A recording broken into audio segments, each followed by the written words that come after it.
Bidouilleurs, salut! J'espère que vous allez bien aujourd'hui. Petite vidéo rapide pour vous montrer un projet que je m'étais construit il y a 30 ans, en 1990. Il s'agit d'un microcontrôleur et de sa mémoire. On va le regarder de plus près. Je vais vous expliquer en détail à quoi ça servait et comment c'est construit. Alors, vous avez ici donc un microcontrôleur. Il s'agit du Z8. C'est le Z8681 de Zilog. C'est un microcontrôleur 8 bits, évidemment, en 1990, il ne faut pas trop en demander. Et c'était un microcontrôleur qui n'avait pas de mémoire interne, ni flash, ni ROM, c'est-à-dire une mémoire programmable en usine une seule fois. Donc, c'est bien marqué ROM-less dessus, ce qui veut dire qu'on avait besoin d'une mémoire externe. Et la mémoire externe, elle est ici. C'est un EEPROM, bien sûr. Une mémoire électriquement reprogrammable, mais effaçable avec des ultraviolets, donc un peu plus compliqué, là. C'est la mémoire de programme, et entre les deux, il y a un registre à verrouillage, puisque le bus d'adresse et de données est partagé, là. 40 broches, il n'y en a pas assez pour avoir des broches séparées pour le bus data et le bus adresse. Donc, il y avait un registre qui maintenait l'adresse en place pendant que la donnée était lue. Alors, configuration assez simple, je vous le montrerai tantôt sur un schéma, là. À quoi ça a servi cette plaquette que je me suis construite? Ben, à un projet en particulier, sur lequel j'y ai mis plusieurs mois, je dirais même une année. Il s'agit d'un contrôleur, d'un poste répéteur de radio pour un club de radioamateurs local. Alors, c'est un système qui est automatisé, qui est placé haut dans un édifice ou en haut d'une montagne et qui relaie les signaux tout simplement en VHF dans ce cas-ci. Alors, on a la radio, émetteur-récepteur du poste répéteur. On a le contrôleur et mon circuit était dans cette boîte et des duplexeurs, des cavités en dessous. Maintenant, si on regarde au contrôleur, ben, vous avez ici le contrôleur à l'intérieur. C'était ma plaquette, c'est moi qui l'ai construite et conçue. On a les trois éléments, le microcontrôleur, le registre à décalage et l'EEPROM, caché avec un petit papier. Alors, c'est ce circuit. Et ce circuit, ainsi que cette plaquette, ont quelque chose de particulier, c'est qu'ils ont été assemblés en enroulement. Hein? Du enroulement de fil, donc technique très utilisée pour le prototypage, beaucoup dans le passé, un peu moins aujourd'hui, mais encore. L'enroulement, ben, ça se fait avec un outil en particulier. Hein. On a un rouleau de fil comme ceci et un outil qui nous permet de dénuder le fil et de faire les interconnexions entre chaque nœud. Je ne sais pas si c'est très très clair là. Vous voyez la quantité de fils qu'il y a. J'ai bien sûr amené toutes les entrées et les sorties vers deux connecteurs ruban pour pouvoir ensuite utiliser de façon universelle cette plaquette pour d'autres projets, pas juste pour mon projet de contrôleur de répéteur. Mais donc tout ça, ça a été fait par enroulement. Quand même assez long à faire, mais il faut savoir qu'à l'époque, les plaquettes circuit imprimé toutes faites, ce n'est pas facile à obtenir. Ça coûtait très cher aussi pour faire fabriquer cela.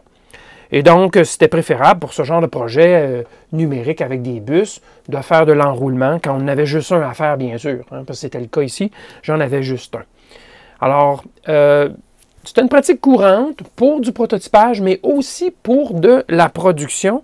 Je vous rappelle que ce genre de technique a été utilisé sur l'ordinateur de guidage des missions Apollo, sur le module lunaire et le module de commande. Donc, c'était très, très fiable comme technique. Et ça a été longtemps utilisé sur les systèmes téléphoniques aussi et sur les ordinateurs, les grands ordinateurs centraux. Et à preuve, j'ai monté ce circuit en 1990 et si je vous fais une démonstration, bien, vous allez voir le contrôleur qui va s'identifier pour identifier le poste répéteur. Quand je reçois une porteuse ici et c'était l'indicatif radio VE2 RVR du poste répéteur en question. Et donc, tout fonctionnel et ici il y avait toujours une tonalité de réception lorsque le signal reçu cessait, ben, le poste répéteur envoyait une petite tonalité sur les ondes pour dire que la personne avait terminé de parler et c'était à l'autre de parler, tout simplement. Donc, c'est un relais radio. Hein. Alors voilà, vous avez une bonne preuve ici que 30 ans plus tard, ça fonctionne très, très bien. Et bien sûr, je vous parlais du fil, là. Ben, ici, j'en ai du rouge. Vous voyez, c'est un calibre qui est très, très fin. C'est du AWG30. C'est vraiment petit. Ce fil a la particularité aussi d'être plaqué argent. Et il est recouvert d'une fine gaine. Ce n'est pas une gaine très épaisse, d'accord? C'est vraiment assez mince. Donc, puis on utilisait cet outil ici pour faire l'enroulement. Celui-ci est fabriqué par la compagnie OK Industries. Bon, c'est encore disponible de nos jours, ces outils-là, en passant. Tout est encore disponible et il s'en fait encore. La compagnie OK Industries existe toujours d'ailleurs. Donc, ce n'est pas totalement périmé. Il s'en fait encore de l'enroulement dans le prototypage. Pas énormément, mais quand même. Bon, pour ne pas se tromper, lorsqu'on passait notre filage, qu'est-ce qu'on faisait? Bien, vous avez ici le schéma de ce que vous venez de voir, donc le circuit, microcontrôleur, registre à verrouillage et la mémoire EEPROM. Et ce qu'on faisait, c'est qu'au fur et à mesure qu'on passait un fil, on prenait un marqueur, un highlighter, donc un marqueur transparent de couleur, et on marquait notre bout de fil pour dire qu'il était complété. Et on faisait le travail fil par fil en marquant notre schéma. Et lorsqu'on avait tout couvert, ben, on espérait pas avoir fait d'erreur, et par contre, ça arrivait parfois qu'on se trompait de broche. Alors, on pouvait dérouler et enrouler sur la broche d'à côté lorsqu'on s'était trompé. Mais c'était quand même un travail un peu pénible, mais plus rapide lorsqu'on avait la touche, définitivement plus rapide que de le faire au fer à souder avec des petits bouts de fil. Donc, ça valait la peine. Incidemment, Philippe de la chaîne CIROB a fait une belle vidéo qui fait une démonstration de ce que lui appelait du wrapping ou wrapping. Alors, c'est du wire wrap, qu'on appelle ça en anglais, ou l'enroulement de fil.